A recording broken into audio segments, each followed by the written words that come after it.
Hello friends, good morning. મિત્રો, પહેલો video જોયો? મજા આવી ગઈ ને?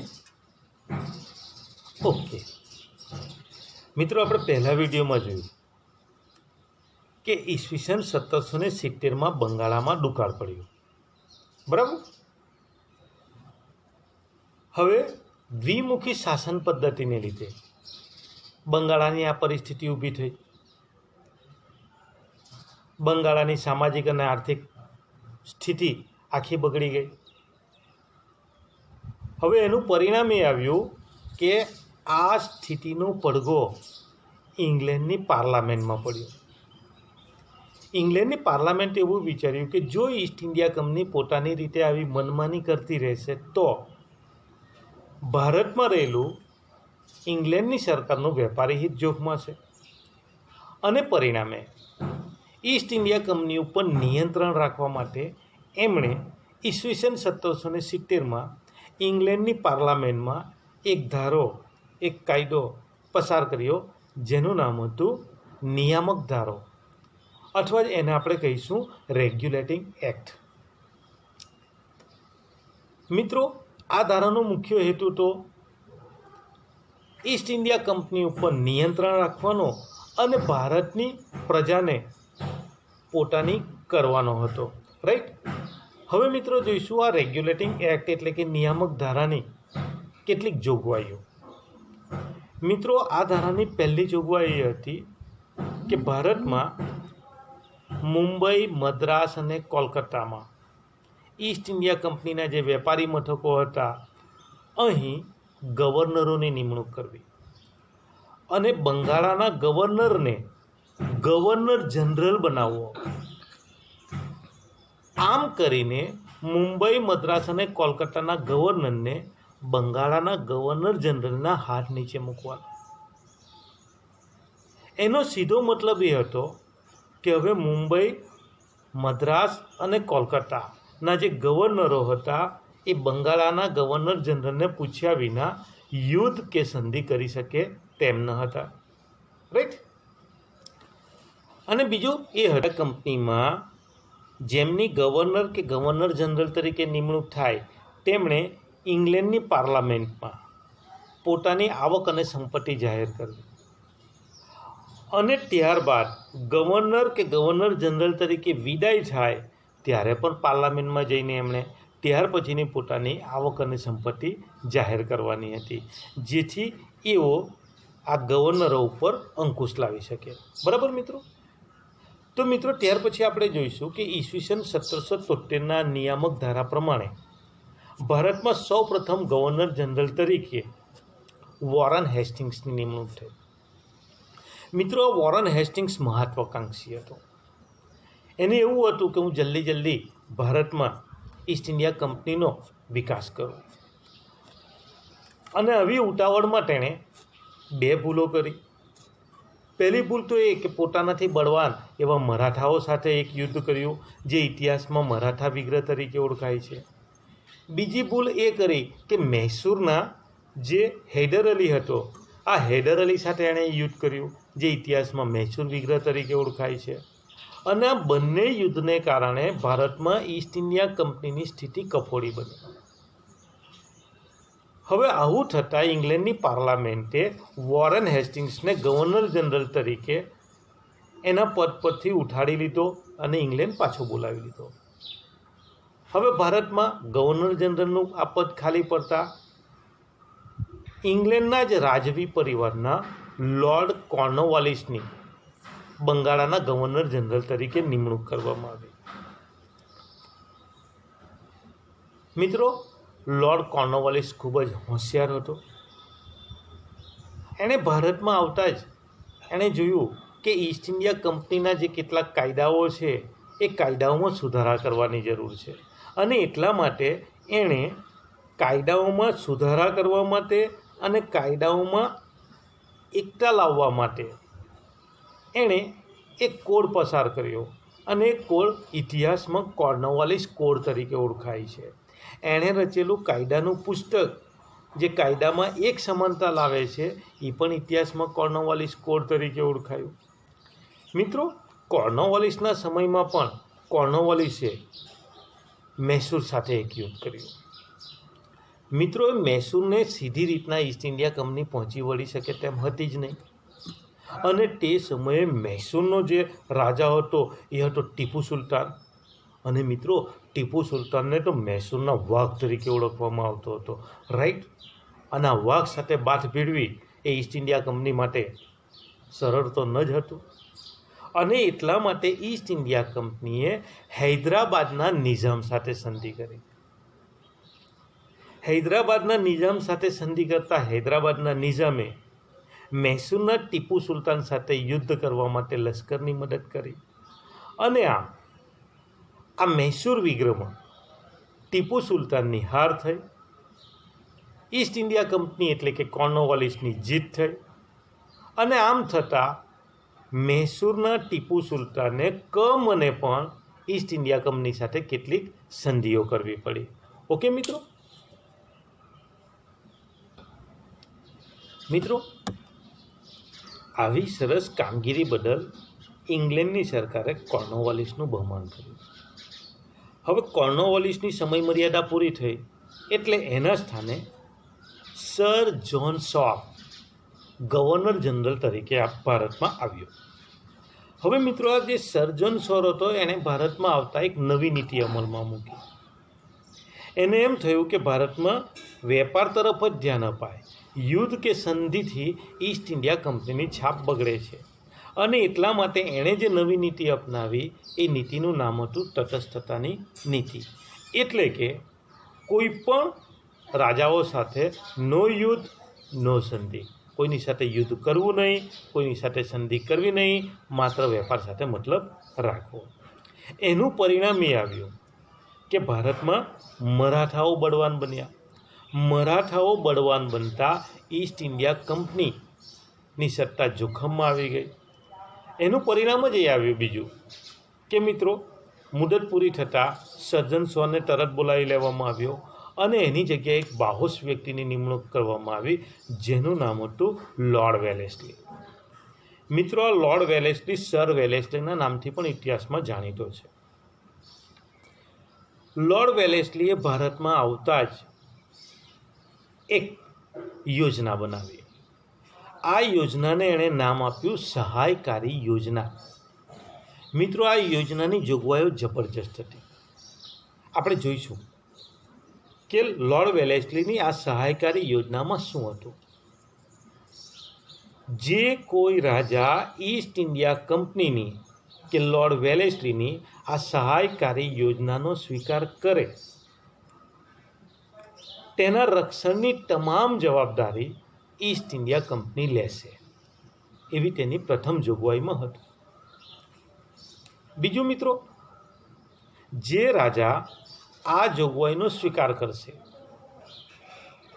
તે રાજાએ ઈસ્ટ ઇન્ડિયા કંપનીના એક લશ્કરને પોતાના રાજ્યમાં રાખવું પડશે અને તેનો નિભાવ કરવો પડશે, એનો ખર્ચ કરવો પડશે. જો યોજના સ્વીકારનાર રાજા આમ ન કરી શકે તો આ લશ્કરનું ખર્ચ કરી શકાય તેવો એક ફળદ્રુપ પ્રદેશ ઈસ્ટ ઇન્ડિયા કંપનીને આપવો પડશે. ત્રીજી શરત એ હતી કે આ યોજના સ્વીકારનાર રાજા ઈસ્ટ ઇન્ડિયા કંપનીને પૂછ્યા વિના યુદ્ધ કે સંધિ કરી શકશે નહીં. ચોથી શરત એ હતી કે જે રાજા આ યોજના સ્વીકારશે તેણે પોતાના દરબારમાં એક અંગ્રેજ પ્રતિનિધિને કાયમને માટે રાખવો પડશે, જેને પૂછ્યા વિના રાજા કોઈ પણ રાજા સાથે યુદ્ધ કે સંધિ કરી શકશે નહીં. આ ઉપરાંત મિત્રો, આગળની શરત એ હતી કે આ અંગ્રેજ પ્રતિનિધિને પૂછ્યા વિના કોઈ પણ વિદેશીઓને એ પોતાના દરબારમાં નોકરી પર રાખી શકશે નહીં. મિત્રો, આવી આકરી શરતો આ સહાયકારી યોજનામાં હતી. તેમ છતાં ભારતના કેટલાક રાજાઓ માનસિક રીતના નબળા હતા. એવું વિચારતા હતા કે જો આ યોજના સ્વીકારી લઈએ તો તો આપણને અંગ્રેજોનું પીઠબળ મળશે, ઈસ્ટ ઇન્ડિયા કંપની આપણને મદદ કરશે અને એની મદદથી આપણે પડોશી રાજાઓ પર આક્રમણ કરીને એને જીતી લઈશું, રાઈટ. એટલે આજુબાજુના રાજ્યો ઉપર એમની દાનત બગડી હતી અને એનું પરિણામ એ આવ્યું કે એનો લાભ ઈસ્ટ ઇન્ડિયા કંપનીએ લીધો. આ યોજનાનો સૌપ્રથમ સ્વીકાર હૈદરાબાદના નિઝામે કર્યો. મિત્રો, ઊંઘમાંથી ઉઠાડીને તમને કોઈ પૂછે કે સહાયકારી યોજનાનો સૌપ્રથમ સ્વીકાર કોણે કરેલો, તો આ યાદ રહેવું જોઈએ કે હૈદરાબાદના નિઝામે. અને ત્યાર પછી તો મિત્રો મૈસૂર, અવધ, ગાયકવાડ, સિંધિયા, ભોંસલે અને હોલકરે પણ આ યોજનાનો સ્વીકાર કર્યો. ઓકે મિત્રો, આ સહાયકારી યોજના આપણા માટે તો એક મીઠા ઝેર સમાન જ હતી. તેમ છતાં જે રાજાઓ એને સમજી શક્યા નહીં એમણે આ યોજનાનો સ્વીકાર કરી લીધો. મિત્રો, મૈસૂરના ટીપુ સુલતાને છેક સુધી આ યોજનાનો અસ્વીકાર કર્યો. પરિણામે ઈસ્ટ ઇન્ડિયા કંપનીએ હૈદરાબાદના નિઝામની મદદ લીધી અને એની મદદથી ઈસવીસન 1799માં મૈસૂર ઉપર આક્રમણ કર્યું. ટીપુ સુલતાન સાથે એક જબરજસ્ત યુદ્ધ કરવામાં આવ્યું અને આ યુદ્ધમાં ટીપુ સુલતાન પકડાયો અને માર્યો ગયો. મિત્રો, એટલું જ નહીં, ઈસ્ટ ઇન્ડિયા કંપનીએ ટીપુ સુલતાનના 2 નાના બાળકોને પણ પકડ્યા અને એમને પણ મારી નાખ્યા. મિત્રો, આ હતી સહાયકારી યોજના અને સહાયકારી યોજનાના ગેરલાભો. ઓકે મિત્રો, તો તમને આ સહાયકારી યોજનામાં સમજ પડી ગઈ હશે. ત્યાર પછી મિત્રો આપણે આગળ જોઈએ કે વેલેસ્લીનો સમયગાળો પૂરો થયો એટલે એ પાછો ઇંગ્લેન્ડ ગયો. વેલેસ્લી પછી ભારતમાં ગવર્નર જનરલ તરીકે હેસ્ટિંગ્સ આવ્યો. મિત્રો, આ વોરન હેસ્ટિંગ્સ નહીં, આ હતો લોર્ડ હેસ્ટિંગ્સ, બીજો હેસ્ટિંગ્સ. મિત્રો, એના સમયની અંદર નેપાળ સાથે એણે યુદ્ધ કર્યું અને નેપાળના ગુરખાઓને એણે ઈસ્ટ ઇન્ડિયા કંપનીના સૈન્યમાં જોડી દીધા. ત્યારબાદ મિત્રો એમણે ભારતમાં રહેતા પિંડારાઓ સાથે યુદ્ધ કર્યું. આ પિંડારાઓ ઈસ્ટ ઇન્ડિયા કંપનીનો વિરોધ કરતા હતા, ગમે ત્યારે એમના ઉપર આક્રમણો કરતા હતા. પરિણામે ઈસ્ટ ઇન્ડિયા કંપનીના નાકમાં દમ આવી ગયો હતો અને એટલા જ માટે હેસ્ટિંગ્સે આ પિંડારાઓ સાથે યુદ્ધ કર્યું અને એમનો નાશ કર્યો.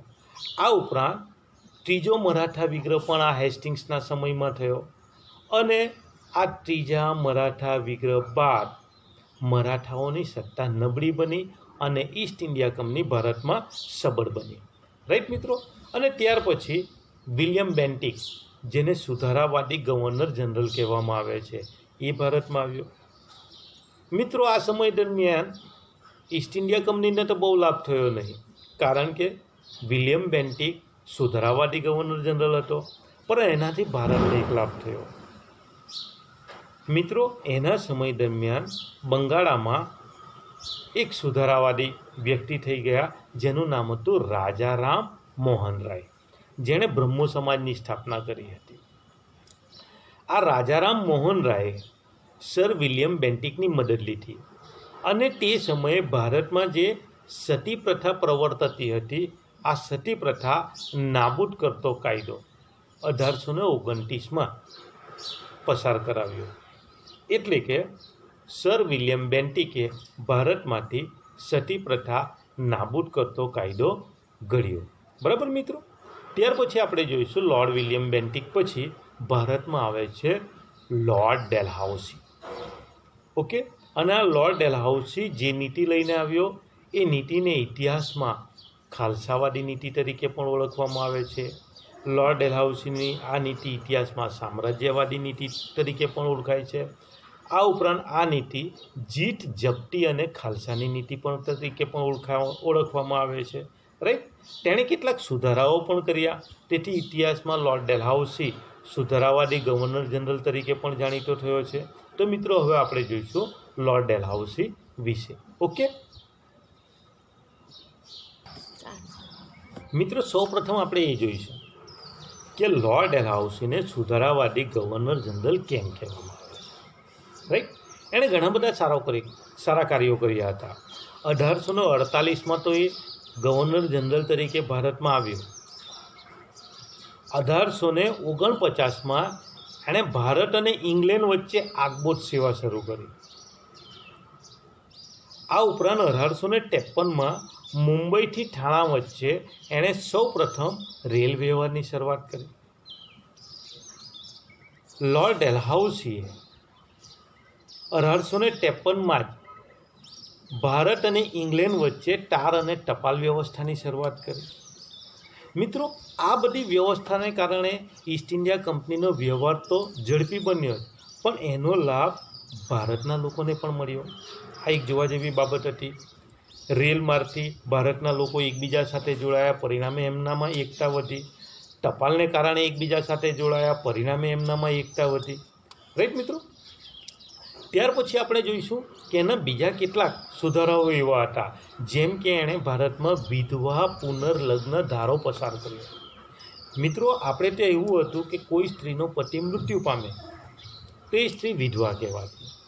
ત્યાર પછી એ સ્ત્રી બીજા લગ્ન કરી શકતી નહીં. પરિણામે સમાજમાં એનું શોષણ થતું હતું. રાઈટ? આવું શોષણ ન થાય તે માટે ભારતના કેટલાક સુધારાવાદી લોકો સાથે રહીને લોર્ડ ડેલહાઉસીએ વિધવા પુનર્લગ્નનો ધારો પસાર કર્યો. એટલે હવે પછી કોઈ પણ વિધવા બીજા લગ્ન કરી શકે. જો કે ભારતના લોકોએ તેનો વિરોધ કર્યો કે એ આપણી પરંપરાઓમાં માથું મારે છે. પરંતુ મિત્રો, તમે વિચારો કે આ કાયદો એણે સારો બહાર પાડેલો હતો, બરાબર? આ ઉપરાંત બીજો એક સારો કાયદો એણે બહાર પાડ્યો કે તે સમયે ભારતમાં બાળ લગ્ન પ્રથા હતી. રાઈટ? આ બાળ લગ્ન પ્રથા દૂર કરવા માટે એણે બાળ લગ્ન પ્રતિબંધક ધારો પસાર કર્યો. બરાબર મિત્રો? આ એના સારા સુધારા હતા. બીજો એક શૈક્ષણિક સુધારો એણે એ કર્યો કે મિત્રો, મુંબઈ, મદ્રાસ અને કોલકાતામાં યુનિવર્સિટીની સ્થાપના કરી. એટલે ભારતમાં શિક્ષણનું સ્તર હવે વધ્યું. ભલે આ યુનિવર્સિટીઓ અંગ્રેજોએ ભારતના લોકો પોતાના માટે કામ કરી શકે તે માટે કરી હતી, પરંતુ અંગ્રેજી શિક્ષણ મેળવીને ભારતના લોકો વિદ્વાન થયા. ભારતના જે સંસ્કૃત પુસ્તકો હતા એનો અંગ્રેજીમાં જે તર્જુમો કરાયેલો હતો એ પુસ્તકો વાંચીને ભારતીય સંસ્કૃતિના જાણકારો થયા અને પરિણામે આપણામાં એકતા વધી. રાઈટ મિત્રો? તો આ થયા લોર્ડ ડેલહાઉસીના સુધારાઓ. મિત્રો, હવે આપણે એ જોઈશું કે લોર્ડ ડેલહાઉસીને સામ્રાજ્યવાદી ગવર્નર જનરલ તરીકે કેમ ઓળખવામાં આવે છે, કે એને ખાલસાવાદી ગવર્નર જનરલ તરીકે કેમ ઓળખવામાં આવે છે. મિત્રો, એણે ભારતમાં આવતા જ એનો જે પહેલો ઉદ્દેશ હતો કે ઈસ્ટ ઇન્ડિયા કંપનીની સત્તા વધારવી, અને પરિણામે એણે કેટલાક યુદ્ધો કર્યા. યુદ્ધ દ્વારા કેટલાક પ્રદેશોને એણે ઈસ્ટ ઇન્ડિયા કંપનીમાં ભેળવી દીધા, જેમ કે પંજાબ અને બર્માનો પેગો પ્રાંત, અને આ પ્રદેશો એણે ખાલસા કરી લીધા.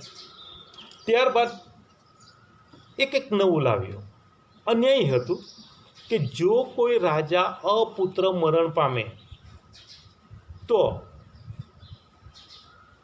એનું રાજ્ય ખાલસા કરીને ઈસ્ટ ઇન્ડિયા કંપની સાથે જોડી દેવું, કારણ કે એનો કોઈ વારસદાર નથી. એટલે હવે કોઈ એ રાજ્ય ઉપર રાજ કરી શકે તેમ નથી.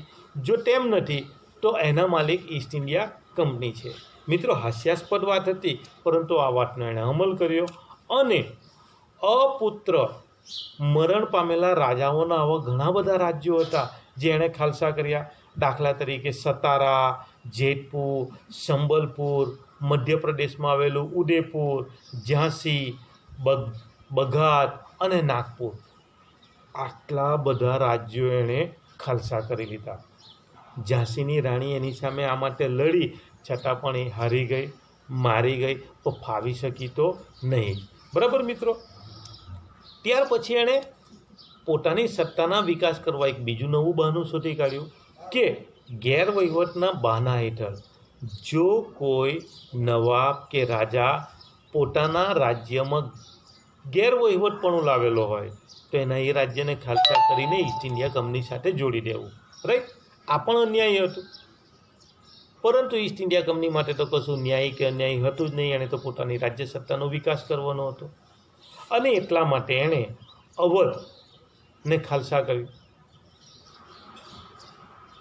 અવધની જે બેગમ હતી, બેગમ જીન્નત મહાલ, એ એની સામે લડી, છતાં પણ ફાવી શકી નહીં. અને આમ અવધ ગેરવહીવટના બાના હેઠળ ખાલસા કરીને ઈસ્ટ ઇન્ડિયા કંપનીમાં એણે જોડી દીધું. આ ઉપરાંત કેટલાક રાજ્યો એવા હતા કે જેને ઈસ્ટ ઇન્ડિયા કંપનીએ મદદ કરી હતી, આર્થિક મદદ. અને આ આર્થિક મદદને કારણે એ રાજ્યો અંગ્રેજોના દેવાદાર બની ગયા હતા. અને એ રાજ્યો અંગ્રેજોનું આ દેવું ચૂકવી શકે તે પરિસ્થિતિમાં હતા જ નહીં. પરિણામે અંગ્રેજોએ નવું બહાનું કાઢ્યું કે જે રાજ્યો ઈસ્ટ ઇન્ડિયા કંપનીનું કરજ કે દેવું ચૂકવી શકે તેમ નથી, તે રાજ્યો ઉપર અધિકાર ઈસ્ટ ઇન્ડિયા કંપનીનો રહેશે. એટલે કે કરજની ઉઘરાણી તળે એમણે એ રાજ્યો ખાલસા કર્યા. આવા રાજ્યોમાં નિઝામનો વરાળ પ્રાંત હતો. આ વરાળ પ્રાંત જે ફળદ્રુપ હતો, એ ફળદ્રુપ પ્રાંત ઈસ્ટ ઇન્ડિયા કંપનીએ નિઝામ પાસે લઈ લીધો. ત્યાર પછી મિત્રો આપણે આગળ જોઈએ તો નામ માત્રની સત્તાનો અંત લાવી ને ખાલસા કર્યા કે જે રાજ્યોમાં રાજા નામ માત્રનો હતો, એની પાસે કોઈ સત્તા ન હતી અથવા તો એનું કોઈ એવું વર્ચસ્વ ન હતું પ્રજા ઉપર, એટલે એણે આવું નવું બહાનું શોધી કાઢ્યું કે જે રાજા પોતાના વિસ્તારમાં નામ માત્રની સત્તા ધરાવતા હોય તેવા રાજ્યના પ્રદેશો ખાલસા કરી લેવા. અને આ અનુસાર એણે કર્ણાટક અને તાંજોર ખાલસા કરી લીધું. જોયું મિત્રો, આમ લોર્ડ ડેલહાઉસી એ જબરજસ્ત નીતિ વાપરી. ભારતના રાજાઓમાં એકતા ન હોવાથી તેઓ લોર્ડ ડેલહાઉસીની આવી નીતિનો સામનો કરી શક્યા નહીં. અને સૌથી વધારે લોર્ડ ડેલહાઉસીના સમયમાં ઈસ્ટ ઇન્ડિયા કંપનીએ પોતાની રાજ્ય સત્તાનો વિકાસ કર્યો. બરાબર મિત્રો, હવે આપણે જોઈશું ભારતમાં ઈસ્ટ ઇન્ડિયા કંપનીની સામાજિક અને આર્થિક અસરો વિશે. બરાબર મિત્રો, હવે આપણે જોઈશું ઈસ્ટ ઇન્ડિયા કંપનીની ભારતમાં આર્થિક અને સામાજિક અસર. ઈસ્ટ ઇન્ડિયા કંપની ભારતમાં આવી ગઈ ત્યાર પછી ભારતમાં કઈ કઈ આર્થિક અસરો થઈ. મિત્રો, આપણે ભારતના ગામડા હતા ને, એ સદ્ધર હતા, સ્વાવલંબી હતા, ગૃહ ઉદ્યોગોથી મહેકતા હતા. ઈસ્ટ ઇન્ડિયા કંપની ભારતમાં આવી ત્યાર પછી ભારતના ગામડા જે સ્વાવલંબી હતા અને ગૃહ ઉદ્યોગોથી ધમધમતા હતા, આ ગામડા ભાંગી ગયા. શા માટે? તો આપણે કારણો જોઈએ. ઈસ્ટ ઇન્ડિયા કંપનીએ ભારતને માત્ર પોતાને માટે કાચો માલ પેદા કરનાર રાષ્ટ્ર બનાવી દીધું. આ ઉપરાંત ભારતમાંથી જે કાચો માલ લઈ જતા એનું ઇંગ્લેન્ડમાં એમાંથી નવો માલ બનાવવામાં આવતો અને એ માલ વેચવા માટેનું બજાર પણ એને ભારતને બનાવી દીધું. હવે ભારતના ઉદ્યોગો દ્વારા જે માલ બનતો હતો એ માલ ભારતના લોકો ખરીદી શકે નહીં, એટલા માટે એના ઉપર વધારે કર નાખવામાં આવ્યો, એટલે કે વધારે ટેક્સ નાખવામાં આવ્યો, જેથી એ માલ અંગ્રેજોના માલ કરતાં પ્રમાણમાં મોંઘો થયો અને લોકો ખરીદી શક્યા નહીં. બીજી વાત કરીએ તો ઈસવીસન 1708થી 1756ના સમય દરમિયાન બંગાળાના જે મોટા ઉદ્યોગો હતા, જેમ કે સુતરાઉ કાપડ ઉદ્યોગ, મલમલનો ઉદ્યોગ, કાચું રેશમનો ઉદ્યોગ, ખાંડ ઉદ્યોગ, આ બધા ઉદ્યોગો અંગ્રેજોની સીનાજોરીને કારણે તૂટી પડ્યા અને બંગાળા પાયમાલ થઈ ગયું. મિત્રો, આ ઉપરાંત ઈસ્ટ ઇન્ડિયા કંપનીની જે મહેસૂલી નીતિ હતી, જે મહેસૂલ એવો ખેડૂતો પાસે ઉઘરાવતા હતા, આ મહેસૂલી નીતિ એટલી કડક અને આકરી હતી કે ભારતનો જે ખેડૂત પોતાના ખેતરમાં કામ કરીને રોજગારી મેળવતો હતો એ ખેડૂત હવે પોતાના ખેતરમાં જ ગણતરીઓ કે મજૂર બની ગયો. આટલી ખરાબ ભારતની આર્થિક પરિસ્થિતિ આવીને ઊભી રહેલી હતી. આ ઉપરાંત મિત્રો, ભારતના જે નાના વેપારીઓ હતા એ નાના વેપારીઓ પાસે ઈસ્ટ ઇન્ડિયા કંપની કોન્ટ્રાક્ટ લખાવી લેતી હતી અને કોન્ટ્રાક્ટ અનુસાર એમણે જે નક્કી કરેલો સમય હોય એ સમય મર્યાદામાં જ એવો કાપડ માંગતા હતા, જે આપણા કારીગરો તૈયાર કરી શકે તેમ ન હતા. એથી કારીગરો અને નાના વેપારીઓ પર જુલમ કરવામાં આવતો હતો અને આવા આકરા જુલમને કારણે પણ આપણી આર્થિક પરિસ્થિતિ નબળી બની ગઈ. આપણા ગૃહ ઉદ્યોગો નાશ પામ્યા, ગૃહ ઉદ્યોગો નાશ પામતા આપણા ગામડા પાયમલ થઈ ગયા, અને આમ મિત્રો ભારતની આર્થિક પરિસ્થિતિ ખૂબ જ ખરાબ આવી. જોયું મિત્રો. મિત્રો હવે આપણે જોઈશું કે ઈસ્ટ ઇન્ડિયા કંપની ભારતમાં આવી તો તેની ભારત પર કઈ સામાજિક અસરો થઈ.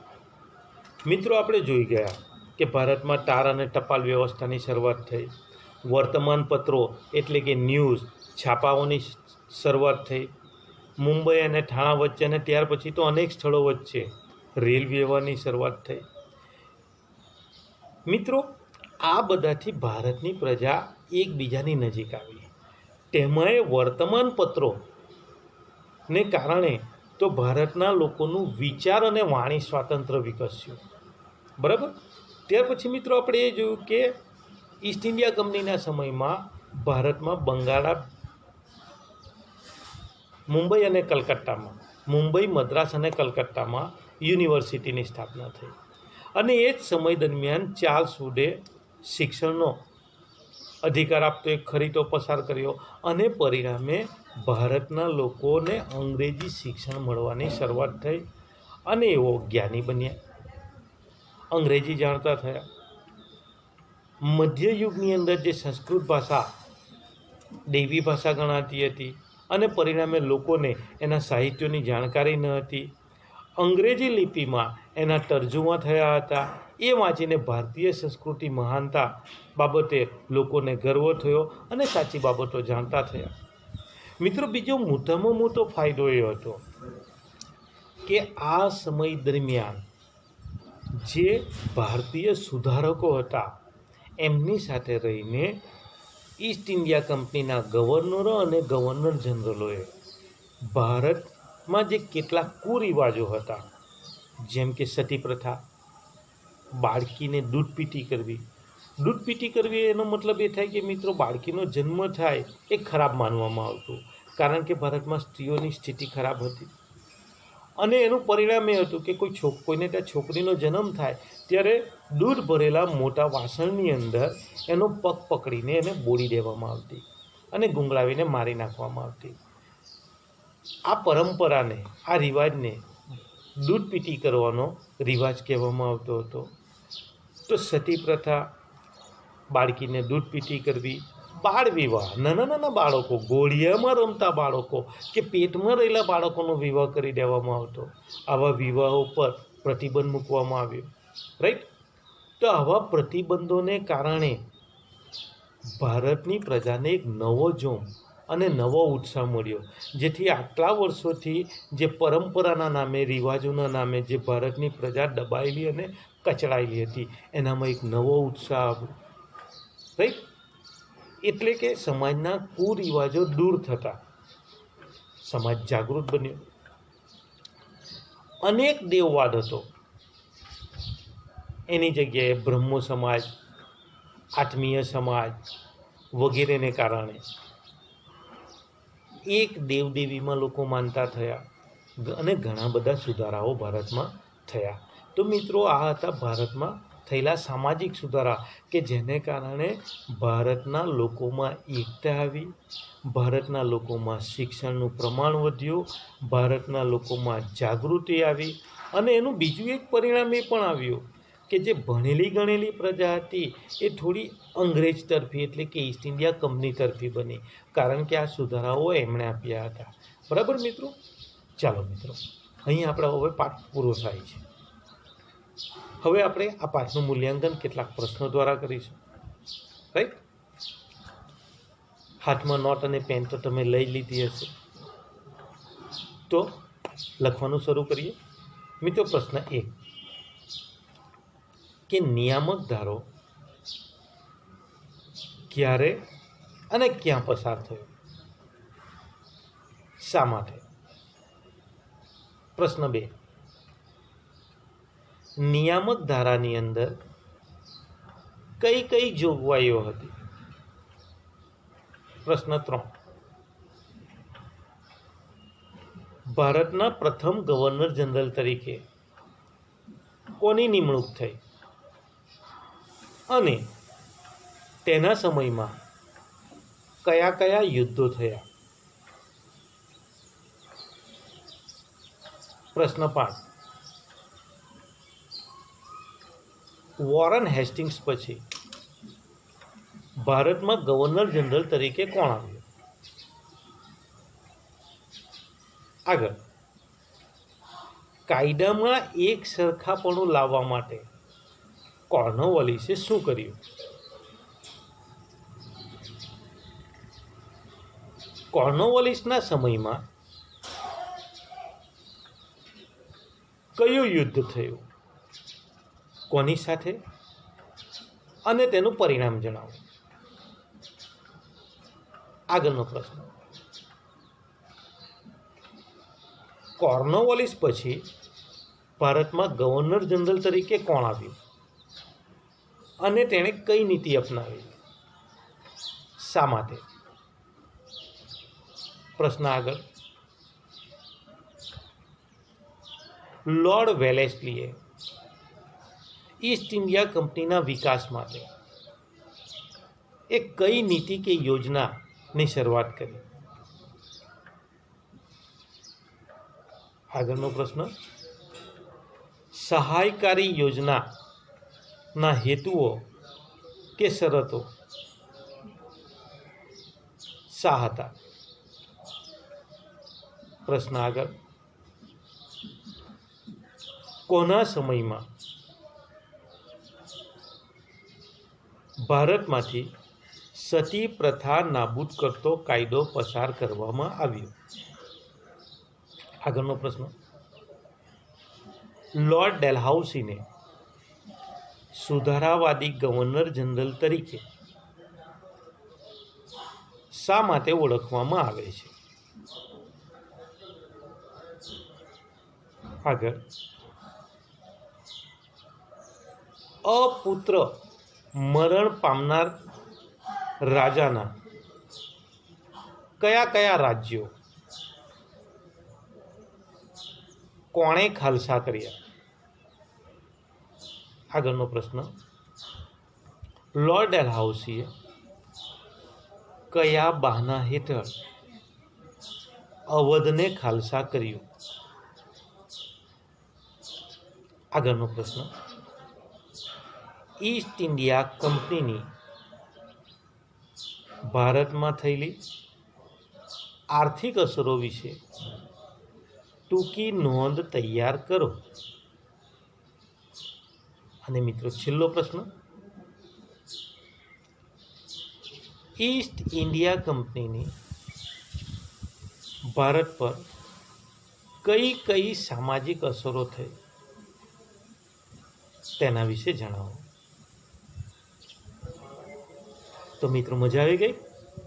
કંઈક નવું ભણવાની, નવું શીખવાની. હે મિત્રો, આની સાથે જોડાયેલા રહેજો. હજુ જો તમે લોકો ટેલિગ્રામ ડાઉનલોડ ન કરેલું હોય તો એ કરી લેજો, રાઈટ, કે જેથી આપણે જોડાઈ રહીશું. હજુ તો રોજે રોજ નવા નવા વિડીયો તમારા પર આવતા જશે અને તમે કંઈક નવું શીખતા જશો. ઓકે, તો મિત્રો, આ વિડીયો ગમે તો લાઈક કરજો, તમારા મિત્રોને શેર કરજો. તમને જ્યાં જ્યાં કંઈ સમજ ન પડે અથવા તો તમારા પ્રશ્નો હોય ત્યાં તમે કોમેન્ટ કરજો, જેથી આપણા વચ્ચેનો સંપર્ક જળવાઈ રહે. ઓકે મિત્રો, ફરી પાછા મળીએ, ત્યાં સુધી બાય.